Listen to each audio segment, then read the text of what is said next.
ஆண்களுக்கு வந்து சீக்கிரமா ஒரு உச்சக்கட்டத்தை அடைய முடியும். ஆனா பெண்களுக்கு அப்படி கிடையாது. நேரம் அதிகமா இருக்கிறதுனால நிறைய நேரங்கள்ல ஆண்கள் வந்து ஒரு செக்ஷுவல் லைஃப் இன்ட்ரெஸ்டிங்கா வச்சுக்க கப்பிள்ஸ் என்னெல்லாம் பண்ணலாம் டாக்டர்? ஸ்ப்ரேஸ் அந்த மாதிரி யூஸ் பண்றது அப்படின்னும் போது நிறைய நேரங்கள்ல அதனாலேயே வந்து பெண்ணுறுப்புல வந்து நிறைய இன்ஃபெக்ஷன்ஸோ இன்ஃப்ளமேஷன்ஸோ வரலாம். நிறைய இளைஞர்கள் வந்து they are having sexual intercourse with trans women. இது எந்த அளவுக்கு டேஞ்சரஸா இருக்கு? Absolutely not healthy. So இந்த ஒரு பாயிண்ட்ல மாஸ்டர்பேஷன் வந்து ஒரு அடிக்ஷனா மாறுது. ஒரு பர்னிங் சென்சேஷன் இல்ல வந்து சிவியரான ஒரு பெயினோ ரெட்னஸோ ஒரு சில நாட்கள் லைக் ஒரு 24-48 hours வரைக்கும் கூட அதை நீடிக்கலாம். So it becomes addiction. You can use a cucumber or you can use a banana or some carrots. So இந்த மாதிரி யூஸ் பண்ணும்போது எந்த விதமான அறிகுறிகளும் இல்லாமல் கூட ஒருத்தங்களுக்கு செக்ஷுவலி டிரான்ஸ்மிட்டட் இன்ஃபெக்ஷன் இருக்கலாம். இன்கேஸ் அவங்களுக்கு அந்த டிசீஸ் இருக்குன்னா அது அவங்க எப்படி தெரிஞ்சுக்கலாம் டாக்டர்? இதெல்லாம் வச்சு they can identify that they have some infection in that area. Sperms வந்து ஹை புரோட்டீன், அதை ஃபேஸ்ல அப்ளை பண்ணிக்கலாம். ஃப்ளோல வந்து அந்த ஸ்பெர்ம்ஸை வந்து ட்ரிங்க் பண்றாங்க. இந்த மாதிரியான விஷயங்கள் எல்லாமே வந்து பண்ணலாமா டாக்டர்? கலாட்டா நேயர்களுக்கு வணக்கம். இன்னைக்கு நம்ம கூட டாக்டர் நிவேதா இருக்காங்க. அவங்களோட பேச போறோம். வணக்கம் டாக்டர். வணக்கம். ஸோ எந்த ஒரு பாயிண்ட்ல மாஸ்டர்பேஷன் வந்து ஆண்களுக்கா இருக்கட்டும் பெண்களுக்கா இருக்கட்டும் ஒரு அடிக்ஷனா மாறுது? இப்போ வரைக்கும் இன்டர்நேஷனல் சொசைட்டிஸ்ல நிறைய ரீசர்ச்சஸ் பண்ணியிருக்காங்க, ஈவன் செக்ஷுவல் சொசைட்டிஸ்ல. But there is no particular number. இப்போ இத்தனை முறை பண்ணா இதுதான் வந்து அடிக்ஷன் அப்படின்ற மாதிரியான ஒரு டெஃபினிஷன் கிடையாது. பட் ஒருத்தங்களுடைய நார்மல் ருட்டீன் ஸ்பாயில் ஆகிற அளவுக்கு, லைக் அவங்களால இப்போ ஸ்கூல் படிக்கிற ஏஜ் குரூப்பாக இருந்தால் அவங்களால ஸ்கூலில் அட்டென்ட் பண்ண முடியல, ரொம்ப சோர்வாக ஃபீல் பண்ணுறாங்க, ரொம்ப ஃபெட்டிக்டாக ஃபீல் பண்ணுறாங்க. இல்லை அவங்களுக்கு வந்து லைக் இப்போ அவங்க ஒர்க் போகிறாங்க, இல்லை they're going out, they have a social life. ஆனால் இதெல்லாம் எதுவுமே பண்ண முடியாத அளவுக்கு if it is dominating their life, நிறைய நேரம் இதுலேயே செலவிடுறாங்க அப்படின்ற பட்சத்தில் அப்போ இட் பிகம்ஸ் அடிக்ஷன். அவங்களுக்கு பெயின் வரலாம், டிஸ்கம்ஃபர்ட் வரலாம், அந்த ஏரியாவில் ஒரு பர்னிங் சென்சேஷன் இல்லை வந்து சிவியரான ஒரு பெயினோ ரெட்னஸோ ஒரு சில நாட்கள் லைக் ஒரு 24-48 hours வரைக்கும் கூட அதை நீடிக்கலாம். இந்த மாதிரிலாம் ப்ராப்ளம்ஸ் வரும்போது then we say that it's little higher frequency, நார்மலை விட அதிகமாக இருக்குது அப்படின்னு. அண்ட் எப்போ அவங்களால நார்மலான விஷயங்களே பண்ண முடியல, அதுக்கு அதை ரெஸ்ட்ரிக்ட் ஆகிற அளவுக்கு அவங்க இதில் அடிக்டடாக இருக்காங்களோ, then we call that as an addiction for that person. But each person க்கு அது டிஃபர் ஆகும். இந்த அளவுக்கு போற வரைக்கும் அவங்க எதுக்காக இவ்வளோ அடிக்டிவா இருக்கும்னு நினைக்கிறீங்க மேம்? எந்த காரணங்களால இவ்வளோ ஒரு அடிக்ஷனா வந்து மாஸ்டர்பேஷன் மாறுது? It's just a pleasure இல்லையா? Why do people drink or smoke? It's just to get the hormones, like அது ஒரு happy hormone secrete பண்ணும். So அதனால they start feeling more pleasured. And the pleasure they seek again and again and again இல்லையா? அதுதான் that is what turns into a very addictive behavior or a very repetitive behavior. மாஸ்டர்பேஷன்ன்றது தவறு அப்படின்ற ஒரு மாதிரியான ஒரு கருத்து பரவலாக இருக்குது. இப்போ நம்ம பேசும்போது இப்போ இது ரொம்ப நெகட்டிவான ஒரு விஷயமா அப்படின்ற மாதிரி போயிடுது. அதுவுமே இல்லைன்னு தான் சொல்லணும். So when you do it in the right scenarios and கொஞ்சம் less frequent-ஆக அதை பண்ணும்போது it's also very healthy. So இப்போ ஃபார் எக்ஸாம்பிள் ஒரு பெண்ணுக்கோ இல்லை ஒரு ஆணுக்கோன்னு வச்சுக்கோங்களேன், அவங்களுக்கு ஒரு 27-28 இயர்ஸில் கல்யாணம் ஆகுது. ஸோ அன்டில் தென் அவங்களோட செக்ஷுவாலிட்டி அவங்க எக்ஸ்ப்ளோர் பண்ணாமல் இருக்க முடியாது இல்லையா? அவங்க வந்து வீட்டில் அப்படியே அமைதியாக ஸ்கூல் போயிட்டு வந்து இல்லை காலேஜ் போயிட்டு வந்து they have to just be normal அப்படின்ற மாதிரி நம்ம சொல்ல முடியாது. பிகாஸ் இட்ஸ் தேர் செக்ஷுவாலிட்டி, அதை எக்ஸ்ப்ளோர் பண்ணுறதுக்கு அவங்களுக்கு எல்லா ரைட்ஸும் உண்டு. And it's a more safer option compared to getting involve with an other person and getting infections are getting unwanted pregnancies and other things. This is a more safer and better way to explore your sexuality. So அது பண்றதுல எந்த ஒரு தவறும் கிடையாது. அதனால there are a lot of good also positives-உம் அதுக்கு நிறைய இருக்கு. But when it becomes very repetitive, உங்களோட நார்மல் லைஃபே வந்து உங்களால you can't follow, உங்களால உங்க கிளாஸ்ல அட்டென்டிவா இருக்க முடியல, உங்களால உங்க ஸ்டடீஸ்ல கான்சென்ட்ரேட் பண்ண முடியல, இல்ல வெளியில போய் ஃப்ரெண்ட்ஸோட ஒரு டைம் ஸ்பெண்ட் பண்றது, அந்த மாதிரியான பிளஷர்ஸை விட்டுட்டு ஒன்லி திஸ் அப்படின்ற ரீஃபோக்கஸ் பண்ணி ரொம்ப ரெப்பிட்டேட்டிவா இதை கொண்டு போயிட்டு இருக்கும் போது அது ஹார்ம்ஃபுல்லா ஆகுது. அண்ட் அவங்களோட செக்ஷுவல் ஆர்கன்ஸுக்குமே அது சில நேரங்களில் சில நெகட்டிவ் எஃபெக்ட்ஸ் வரலாம். ஸோ அதனால அது ரொம்ப ரெப்பிட்டேட்டிவ் இல்லாமல் ஒரு வரையறைக்குள்ளே இருந்தால் it's actually very safe. Sexual toys use பண்ணுறதுனால என்னென்ன அட்வான்டேஜ் இருக்குது, என்னெல்லாம் டிஸ்அட்வான்டேஜ் இருக்குது? செக்ஷுவல் டாய்ஸ் அப்படின்னு நம்ம பேசும்போதே there are very important factors. So முன்னாடிலாம் வந்து சொல்லுவாங்க like you can use a cucumber or you can use a banana or some carrots. So இந்த மாதிரி வந்து materials like vegetables and fruits. So இந்த மாதிரி யூஸ் பண்ணும்போது there's a risk of infection transfer. ஏன்னா அதுலேயும் சில ரஃப் எட்ஜஸ் இருக்கும், அதில் சில இன்ஃபெக்டடாக இருக்கலாம், அதை க்ளீனாக யூஸ் பண்ணலனா. And it can cause a lot of abrasions. அந்த இடத்துல வந்து பெண்ணுறுப்பில் வந்து சில சேஞ்சஸையும் சில இன்ஃபெக்ஷன்ஸையும் கொண்டு வரலாம், இன்ஃப்ளமேஷன்ஸும் கொண்டு வரலாம். So choosing the right type of sex toys is very important. So இப்போதைக்கு there is something call body safe material which can be used. அதில் வர செக்ஷுவல் டாய்ஸை யூ கேன் ப்ரிஃபர். அது அவைலபிளாக இருக்குது இந்த மார்க்கெட் as well. அந்த வெஜினல் மியூக்கோசா ஒரு ஏனல் மியூக்கோசால எந்த விதமான டேர்ஸையும் இன்ஃப்ளமேஷனையும் கொண்டு வராமல், எந்த அலர்ஜிக் ரியாக்ஷன்ஸையும் கொண்டு வராமல் இருக்கிற மெட்டீரியல்ஸ் இருக்குது. அதில் செய்யப்பட்ட செக்ஷுவல் டாய்ஸ் அப்படின்றது இஸ் ஆல்வேஸ் ப்ரெஃபரபிள். அதுதான் பார்க்கணும், body safe ones. And sexual toys அப்படின்னு சொல்லும் போது, if it's in a relationship or in a marriage, see you're going to be married for like maybe I don't know 50 years or more than that. So உங்கள் sexual life நீங்கள் வந்து ரொம்ப ஒரு ஹாப்பியாகவும் ஹெல்த்தியாகவும் it becomes more adventurous இல்லையா, and it keeps the sexual life more active. So அப்படி இருக்கும்போது you can use sexual toys and there's no negatives to it. அது யூஸ் பண்ணக்கூடாது, பண்ணால் அதில் பெரிய ப்ராப்ளம் அப்படின்னு கிடையாது. You should choose the right material, you should clean it and use it correctly. எப்படி அதை வந்து க்ளீன் பண்ணாமல் ரொம்ப ஈஸியாக வந்து அதை அப்படியே டிஸ்கார்ட் பண்ணிவிட்டு இல்லை கரெக்டாக க்ளீன் பண்ணாமல் திரும்ப யூஸ் பண்ணும்போது there's a lot of infections that can get transmitted. So கரெக்டாக யூஸ் பண்ணி ஹைஜீனிக்கான ப்ராக்டிசஸை ஃபாலோ பண்ண வேண்டியது is important. Other than that there is no downside with. அதை யூஸ் பண்ணுறதுனால வேறு பிரச்சனைகள் உங்களோட செக்ஷுவல் ஹெல்த்தில் வரும்ன்றது கிடையாது. Only infections or sometimes inflammations and pH alterations இந்த வெஜினா அண்ட் ஏனஸ். ஸோ அது வந்து கரெக்டான முறையில் க்ளீன் பண்ணி கரெக்டான முறையில் சானிடைஸ் பண்ணி யூஸ் பண்ணால் you don't have to worry. Young children again like என்னன்னே தெரியாமல் ப்ராப்பரான ஒரு ரீசர்ச்சோ இல்லை ப்ராப்பரான ஒரு கைடன்ஸோ இல்லாத போது யூஸ் பண்ணும்பொழுது there's a lot of downside to it. ஏன்னா அவங்களுக்கு அவங்களோட ஆர்கன்ஸ் ப்ரைவேட் பார்ட்ஸ் பார்த்தீங்கன்னா ஒரு புரிதல் இருக்காது, எப்படி இதை யூட்டிலைஸ் பண்ணணுன்ற ஒரு கான்செப்ட் இருக்காது. ஸோ ரொம்ப ரிஸ்கியான செக்ஷுவல் பிஹேவியர் சம்டைம்ஸ் வந்து நாளை பின்னாடி அது ரிக்ரெட் பண்ணுறதுக்கான சான்சஸ் இருக்குது. So for married women are married men R people who are in that age where they can understand what is what, then it is okay. But adukku munnadi these are risky behaviors where it does not have to be done, does not have to be tried unless you have like a proper guidance for it. Toys பற்றி பேசிட்டீங்க. டாய்ஸ்லேருந்து ஒரு படி மேலே இப்போ நிறைய இளைஞர்கள் வந்து they are having sexual intercourse with trans woman. இப்போது ராத்திரி போகிறாங்க, ரோட்டில் இருக்கவங்கள வந்து பிக் பண்ணிக்கிறாங்க. இந்த மாதிரியான ஒரு ப்ராக்டிஸ் வந்து இப்போது பார்த்துட்ருக்கோம். இது எந்த அளவுக்கு டேஞ்சரஸாக இருக்குது ஒரு பாயிண்டில்? See, we talk a lot about casual sex and in my sexual contacts, but absolutely not healthy. So ஒரு unknown strangeரோட ஒரு sexual contact அது யாராக வேணா இருக்கலாம். நம்ம ஒரு பர்டிகுலர் செக்ஷுவல் ஓரியன்டேஷன் சொல்லணுன்றது கிடையாது, ட்ரான்ஸோ இல்லை அப்படி சொல்ல வேண்டியதில்லை. But any Stranger for that matter, we do not know அவங்களுக்கு என்ன இன்ஃபெக்ஷன்ஸ் இருக்குது, என்ன மாதிரியான இன்ஃபெக்ஷன்ஸ் அவங்க கேரி பண்ணுறாங்க, என்ன மாதிரியான டிசீசஸ் இருக்குது நம்மளுக்கு தெரியாது. So when you expose yourself for into that sort of a relationship or that sort of a sexual contact, அப்போ கண்டிப்பாக அந்த இன்ஃபெக்ஷன்ஸ் வரதுக்கான வாய்ப்புகள் இருக்குது. அண்ட் நிறைய நேரங்களில் அந்த ஒரு பர்சன், நீங்கள் செக்ஷுவல் கான்டாக்ட் வச்சுருக்க பர்சனுக்கு அந்த சிம்டம்ஸ் இருக்க வேண்டிய அவசியம் இல்லை. அவங்களுக்கு ஒரு வெஜினல் டிஸ்சார்ஜோ இல்லை அவங்களுக்கு வந்து சில இன்ஃபெக்ஷன்ஸோ பெயினோ டிஸ்கம்ஃபர்ட்டோ எதுவுமே எந்த விதமான அறிகுறிகளும் இல்லாமல் கூட ஒருத்தங்களுக்கு செக்ஷுவலி டிரான்ஸ்மிட்டட் இன்ஃபெக்ஷன் இருக்கலாம். They can be just a carrier. So அவங்க வந்து அவங்களுக்கு அந்த இன்ஃபெக்ஷன்ஸ் இருக்கும், அதனால் அதோட வெளிப்பாடு எதுவுமே இருக்காது.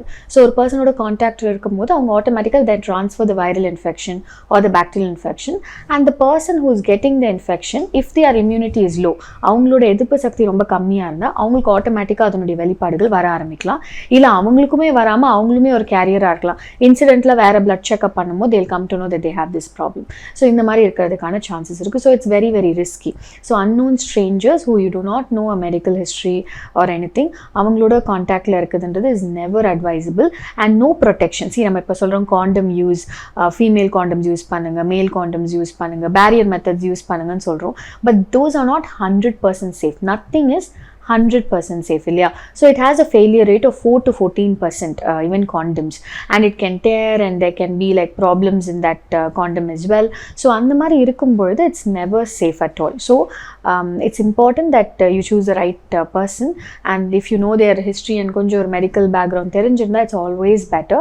And ஒரு committed relationshipல it has its own positives இல்லையா, உங்களுக்கு ஒரு clear idea கிடைக்கும். So this is a very risky sexual behavior. இந்த மாதிரி ஒரு பாயிண்ட்டுக்கு அப்புறம் இன்கேஸ் அவங்களுக்கு அவங்களுக்கு அந்த டிசீஸ் இருக்குன்னா அது அவங்க எப்படி தெரிஞ்சுக்கலாம் டாக்டர்? என்ன மாதிரி சைன்ஸ் அண்ட் சிம்டம்ஸ் இருக்கும்? நிறைய நேரங்களில் இப்போ if it's a woman, they can have vaginal discharge, they can have burning sensation, they can have itching in that area, they can have like வேற கலரில் discharges, white இல்லாமல் green color discharges or other colored discharges இருக்கலாம். So இதெல்லாம் வச்சு they can identify that they have some infection in that area. போய் test பண்ணும்போது தான் we'll know whether it is a sexually transmitted infection. சில பேருக்கு like மருக்கள் மாதிரி இருக்கலாம், இட்ஸ் கால்ட் ஹர்பீஸ்னு சொல்லுவோம். சின்ன சின்ன பிளப்ஸ் மாதிரி சின்ன சின்ன ஸ்வெல்லிங்ஸ் மாதிரி இருக்கலாம் அந்த ப்ரைவேட் பார்ட்ஸில். ஸோ அந்த மாதிரி இருக்கிறதும் it's a type of sexually transmitted infections. So நிறைய வகைகள் இருக்குது. ஸோ அந்த மாதிரி வெளிப்பாடுகள் இருக்கலாம்.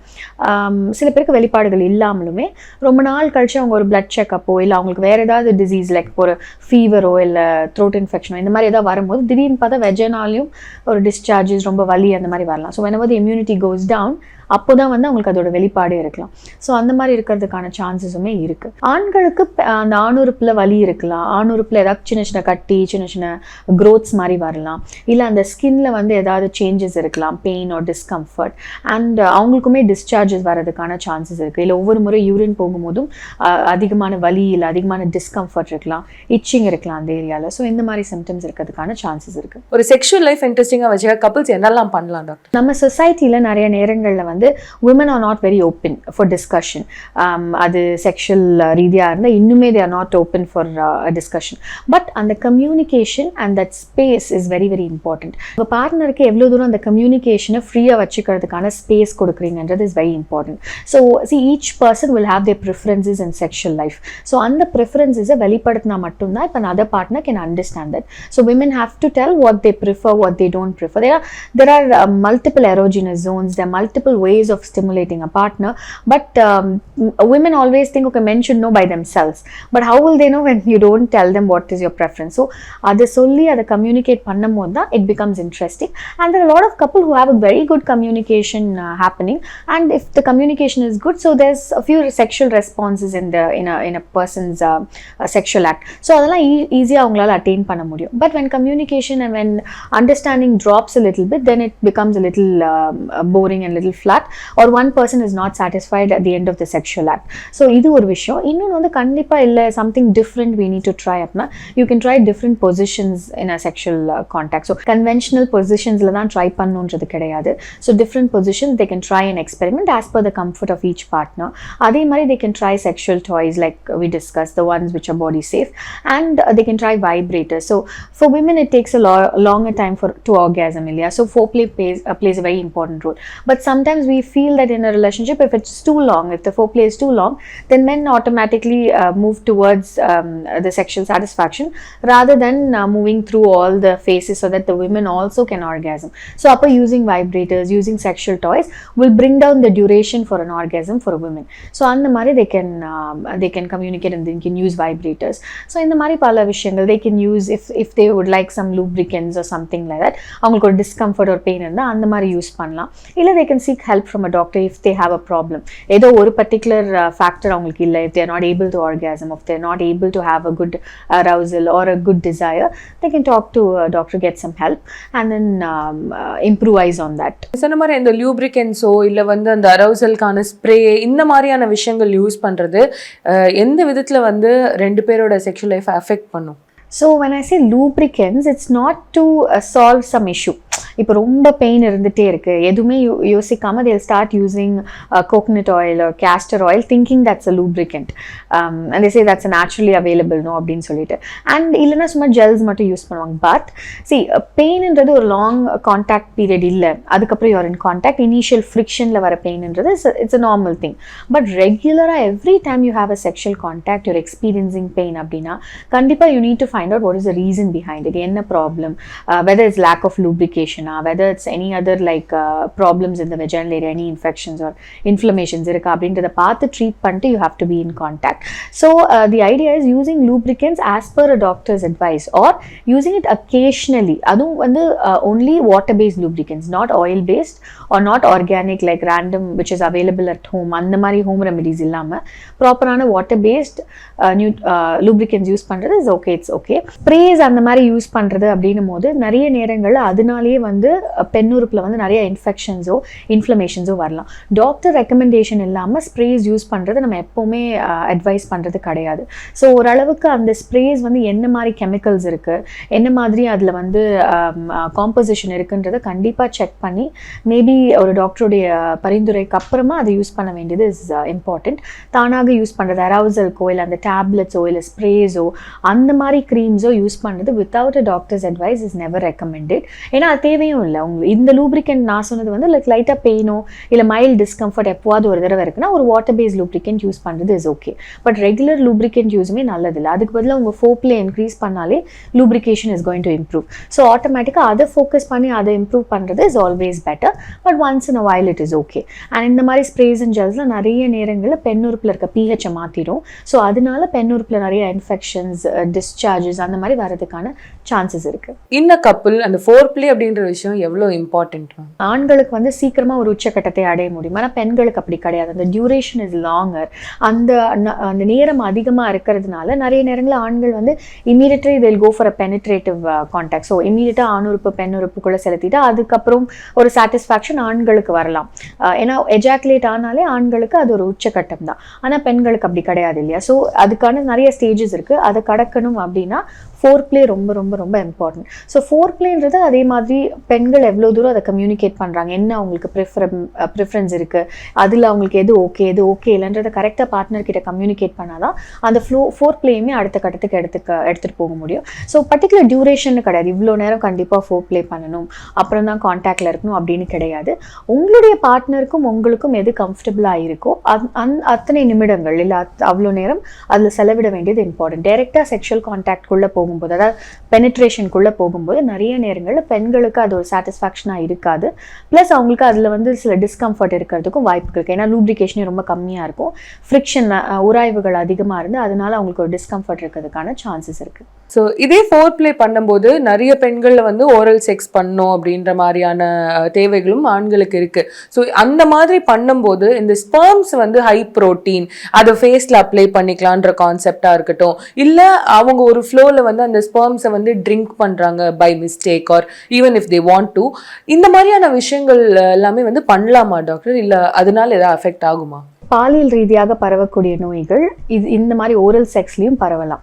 அண்ட் ஓரல் செக்ஸ்லையும் கரெக்டான கான்ட்ரசெப்ஷன் யூஸ் பண்ணலாம், இப்போ காண்டம் இல்லை அந்த மாதிரி எதுவும் யூஸ் பண்ணலாம், கண்டிப்பாக இந்த மாதிரி இன்ஃபெக்ஷன்ஸ் பரவலாம். ஆனால் இது உங்களோட பார்ட்னர் தான், அவங்களுக்கு எந்த மாதிரி இந்த ஹிஸ்ட்ரி எதுவும் கிடையாது, எந்த மாதிரி மெடிக்கல் ப்ராப்ளம்ஸும் இல்லை அப்படின்ற பட்சத்தில் செமென்றது வந்து அதில் நிறைய ப்ரோட்டீன் கண்டென்ட் இருக்குது, அதை கண்டிப்பாக ஹெல்தி அப்படின்லாம் சொல்ல முடியாது. ஸோ அதை கண்டிப்பாக ட்ரிங்க் பண்ணுறதோ இல்லை இந்த மாதிரி அப்ளை பண்ணுறதுல எந்த விதமான அட்வான்டேஜஸும் கிடையாது. But it has a protein content. ஏன்னா அந்த ஃப்ளூயிட்ல வந்து ப்ரோட்டீன் இருக்கு. பட் நம்ம பாடியில் இருக்க நிறைய ஃப்ளூயிட்ஸ்ல ப்ரோட்டீன் அண்ட் நிறைய விதமான மினரல்ஸ் அண்ட் இருக்க தான் செய்யும். பட் அதுக்காக நம்ம அதை ட்ரிங்க் பண்ணணும் அப்படின்றதுலாம் அவசியம் கிடையாது. Thank you doctor. நிறைய விஷயங்கள் வந்து ஐ திங்க் நிறைய பேருக்கு ஒரு அவேர்னஸ் கிரியேட் பண்ணணும்னு நம்புகிறேன். ரொம்ப நன்றி. Thank you for your time.